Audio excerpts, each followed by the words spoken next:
La bara del risparmio tradito sulla piccola imbarcazione bianca a Venezia che dalle 9 del mattino da Piazzale Roma si dirige verso Palazzo Ferrofini, una via crucis con tanto di funerale del risparmio truffato, dicono i presidenti delle associazioni dei risparmiatori del crack Banche Venete. Obiettivo: ottenere un aiuto dal Consiglio regionale Veneto per un nuovo fondo ristoro integrale. Abbiamo individuato i 3 miliardi, ulteriori 3 miliardi di conti dormienti, quindi non soldi pubblici che sono là fermi.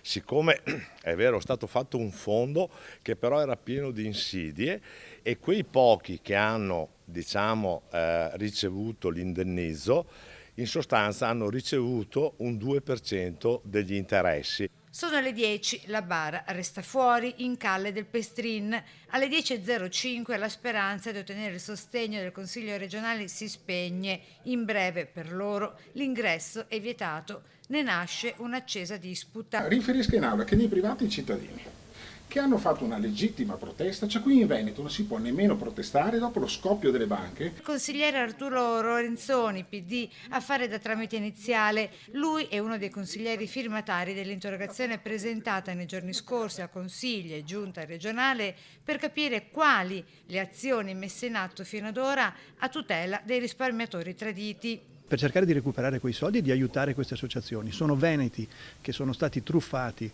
da coloro a cui avevano posto la massima fiducia, cioè il loro denaro. Nel frattempo, fuori dal palazzo gli animi si accendono. A dare manforte ai portavoci dei risparmiatori anche Gio Formaggio, consigliere veneto di Fratelli d'Italia. L'interesse è trasversale. Sì, il risparmio è trasversale, nel senso hanno perso tutti i loro averi, sia gente di destra che di sinistra, quindi non vedo balcanizzarsi su questioni politiche.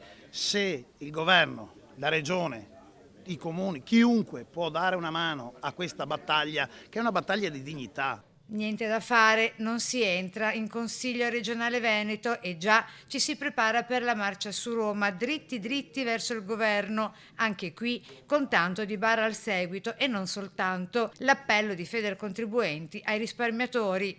Se non tornate giù in piazza e ci date una mano a spingere che il governo si muova, date partita persa, cioè chiuso così, non vedrete il becco di un centesimo.